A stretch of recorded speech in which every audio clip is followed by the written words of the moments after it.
Gotta get the first drink of coffee in. So, I want to start the show, before we do anything, with an apology.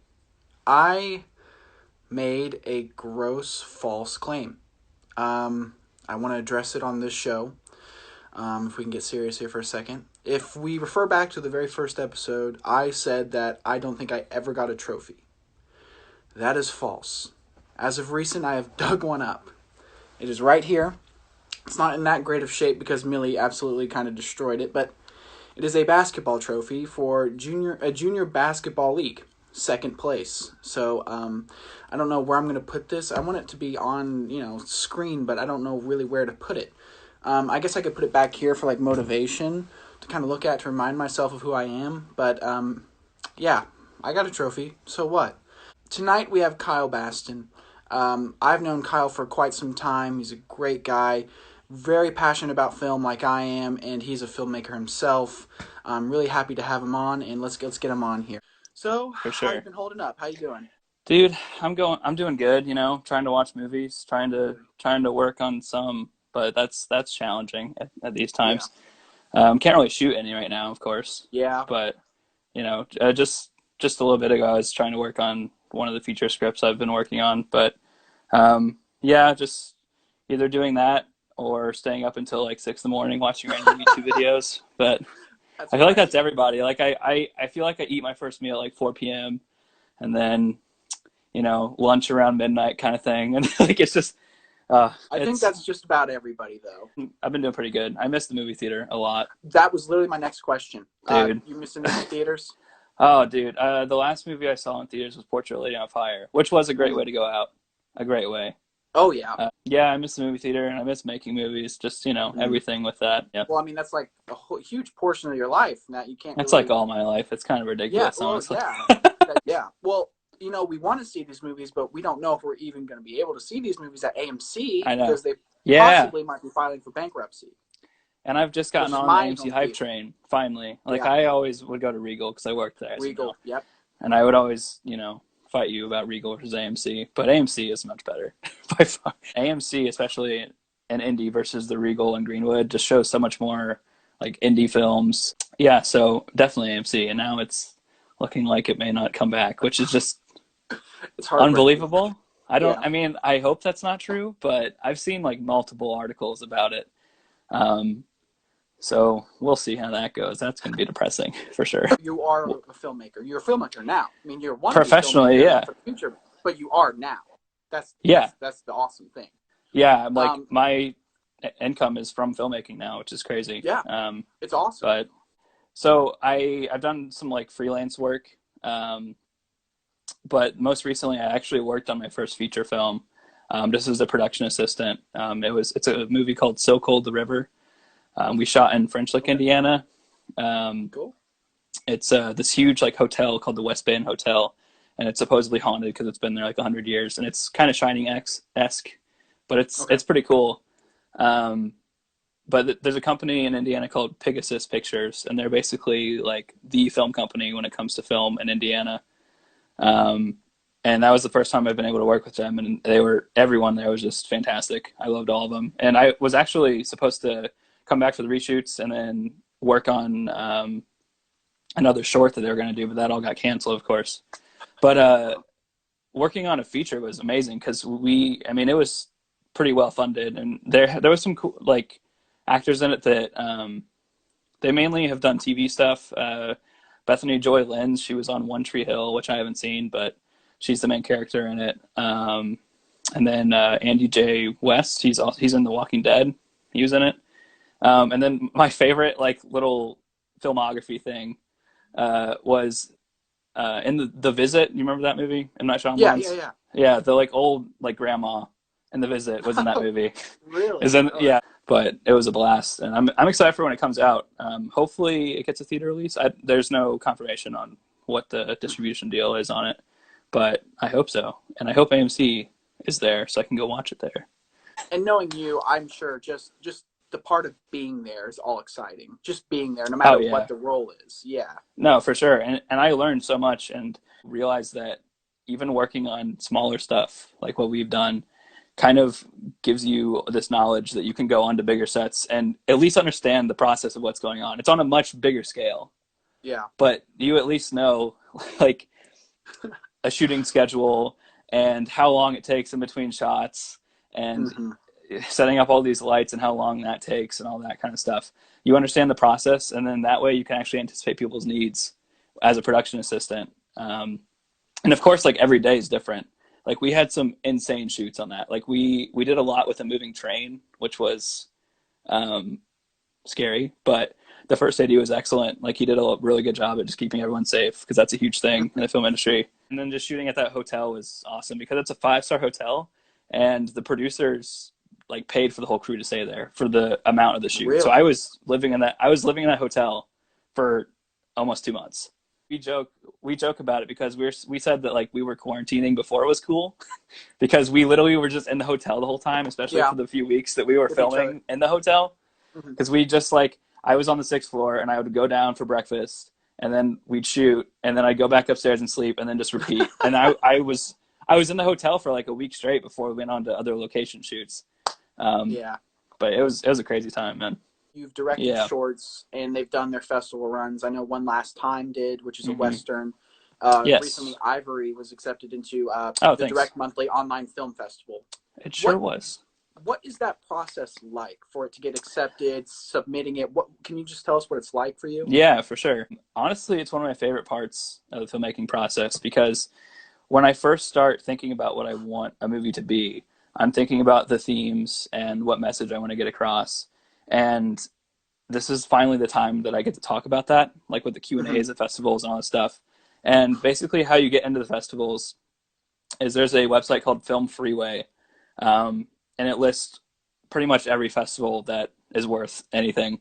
Okay. Even ones that are really small, like have pages on there, and you upload your film, your trailer, your poster, still images, and also like your director's statement. So, like I said, what I want like the film to be about. You only upload your film once, and then you just pay submission fees to whatever festivals you want to enter into, and it's just such an easy process. Um, Hmm. with One Last Time, it's actually still in a festival run because a lot of the Oh bigger wow, really? festivals, yeah, a lot of the bigger festivals I wanted to get into, one of which is Indie Film Fest, Hmm. which was scheduled to happen like in like 2 weeks, Wow. down in downtown Indy, and then Heartland Film Festival, which is in Oh like the yeah. fall, Hmm. which I like just missed the deadline last year. So like you can literally keep submitting a film forever. So I take like a year. I take like a Yeah. year chunk to do One Last Time so I can get all the ones I want to. I was in Indie Film Fest last year with Still Afloat, which was a documentary about the Hurricane Maria that hit Puerto Rico.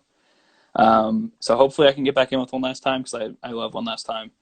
Um, but we'll see. But it does take a really long time, and people are like, "Oh, where's that movie? Like, does it exist?" And it's like, Hmm. yeah, it exists. It just has to go through the whole thing. Yeah, and I remember seeing your documentary you did about your brother, right? Cubed. Yeah, yeah, cubed. That's when Yeah, I kind of was like, okay, this he's going somewhere because he had that. You had the story down, yeah. and Thank you. with One Last Time, I mean, when you watch it, you go, wow, this is like an actual movie. Thank you. I mean, the one you were in was fantastic too. I was gonna say It was a like if you lot of had to fun. pick your favorite The movie yeah, star, or I a don't movie know. star, definitely Yeah, you for movie star. I yeah, mean, you oh, steal the thank show. You steal the show, you. 100%. Um, in terms of just the production value and everything, like One Last Time is crazy. I can't take a lot of credit for One Last Time in terms of how it looks. Like my cinematographer, Courtney Sacramo. There's a lot of people in that crew that are going places. Yeah. Hmm. But she's just amazing. And there's my production designer. His name's Bradley Erb. He's also in Atlanta. There was just some really talented people on there, and Hmm. I just worked so well with them, and they're just so talented. Like a lot of stuff that you've seen in One Last Time. Um, was just all sets. We built that whole cabin from scratch, except the That's awesome. exterior. We found the location, but Hmm. everything interior in the movie was stuff we built on sound stages. And then the lighting is just incredible because I suck at lighting. It's so bad. Like setting up a nice lighting setup for this interview was hard enough, and it's Yeah, trust but me, it was a struggle here too. yeah, One Last Time was a ton of fun, and we got like quite a bit of funding to do it, and Hmm. my co-writer, Marcos, we wrote it together and we went through like 7 or 8 drafts of that script. Like we just Yeah. hammered it out like forever until it was really solid. And then the performances were just awesome. My main actor and One Last Time, I actually met at a film festival with the previous film I did called Tub, which is one of my weirdest movies. That movie could have just like gone on YouTube and just disappeared into nothingness. But I entered it in a few festivals, and I got into one in Florida where I shot One Last Time, and I met that actor who has worked with. He worked in LA for like 10 years. He had the same like acting coach as Leonardo DiCaprio or something like that. I don't know. He's crazy, but he's just so good in that movie, and he looked like a cowboy, and Yeah, I he really did. loved. Yeah, I saw his performance in a movie called Florida Man, which was at that Mhm. festival, and I loved it so much. So I got his like contact info, and it was like a year later. I called him. I was like, "Hey, I have a role for you if you want to be in a western." He's like, "Sure, man, I'll do it." Just He came skilling up to yourself you, out there. big bathtub fan. Nice Yeah. to meet you. You're a filmmaker, and I'm a screenwriter. I'm a screenwriting minor. I actually have a Yes. script here for you if you're interested. It's called The Of, Revenge of Johnny Appleseed. It's a space thriller. Um, wow. it's written in marker. I don't know if you were interested in maybe making I will. I it. will always. I will always read scripts that are given fifty to me. dollars $50 to read it, just to read it. to own it, the rights to it, Oh, to maybe. own it. Okay. Okay. Sure. Yeah. Yeah. Send it over, man. Oh yeah, for sure. Yeah. Yeah. The Revenge Oh, of Johnny you want Appleseed. to say you want to see it again? No, I mean, I'm just looking at it. It just looks Oh yeah, amazing. I love how you like, you know, drew out the cover page and made it your own. yeah. It's I did just, this myself. it's wonderful. So you shot Ivory on an iPhone. I did. What what do you think are the benefits and maybe restraints of shooting on an iPhone? That's a really good question. Mhm. With iPhones, first of all, it's super simple because you can be your own crew. I am the sole crew member on Ivory. I shot it, I wrote it, I directed it, I did the sound.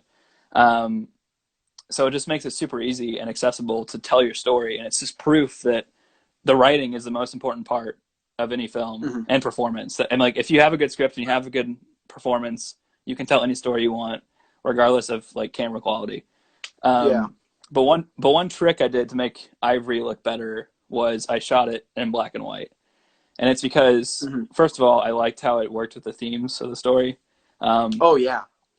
but also iPhone, like they look really good, but their color sensors are a little like Mhm. iffy. So if you're looking at like the transition on your face to like the blue wall behind you, like there's some pixels that kind of look weird because of the color. Yeah. And if you go to black and white with an iPhone, it kind of like gets passed off as almost like this film grain instead of Mhm. problems with the color. So that helps Yeah. a lot. And then I also just use natural lighting. Um, but it was really easy to work around. One tip I would give is just don't record your audio on an iPhone because it sounds bad. So what I did with Ivory is I had like a little like $100 like sound recorder, and I Mhm. just had headphones on, and like I either had that on the tripod and we're going handheld with my phone, or I had my Mhm. phone on a little like $20 iPhone tripod and Yeah. was holding the recorder. I was just doing one or the other, and I shot the Mhm. whole thing by myself in like 5 hours with Mia, Wow. my actress. So yeah, it was a lot of fun. Yeah, And to me, it's just amazing how well an iPhone can look, and especially with like the letterboxed format. And I think it yeah. just came out really well. One thing I actually did with Ivory is I didn't letterbox it. I kept it 16:9. Mhm. One, I've just never shot a film in 16:9 because I've always thought it's like TV ish, you know. And not that TV is Yeah. bad. There's some amazing like stuff on TV now, um, but I've always just liked the look of like wider screen, especially with One Last Time it was a western. Like widescreen is Yeah. just for westerns. Yeah. Um, but I shot on 16:9 because I was just trying to prove a point that like you can not have like these like fancy lenses and camera quality and all that stuff and just shoot something really simple on your phone, put it into an editing software, and off you go, you know. And I think that's a good message to send because I think a lot of people are probably discouraged. If a lot of filmmakers Oh are yeah. discouraged because they go, I don't have the equipment, I don't have this. You got a phone in your pocket that is Yeah. capable of incredible stuff. And Hmm. it doesn't, like you said, like if as long as you got the performance and the story down, the camera work is next to that. Yeah, I mean you have to do like the basics in terms of camera, but you don't Mm-hmm. need an Ari Alexa to shoot a short film. You just need a good vision for what you want in terms of the script and the performances, Exactly. and you can make a good film. This is a perfect time to try shooting something with your iPhone and just, putting a nice little story together that is Yeah. simple and to the point, and yeah. One last question for you. Everybody's at home streaming movies. Have you seen a movie recently that's maybe a little low key, or maybe a lot of people might Oh, not know about, that you might recommend? on Netflix. This is a very depressing movie, I must say. But if you want to feel like the weight of the world we're in, there's this movie called I, Daniel Blake. It's about this like older guy who goes on. He has to go on like unemployment benefits. It fit with today's times and all the struggles that are Okay. happening right now with everyone, and it was very heartfelt and good. So yeah, that's the one Okay. I'll say. Well, I wrote it down. I'll actually probably check that out soon because I have nothing else to do. Yeah, I Well, appreciate I it. think that's all the time we have for tonight. Thank you so Alrighty, much, Kyle, for coming on. That was fantastic. thank you. Yeah, all right, you have a good It one, was good to Max. see Stay you. safe out Yep. there. Well, everybody, that's our show for tonight. Thank you very much for tuning in. I'm Max Van Dongen. I'll see you later.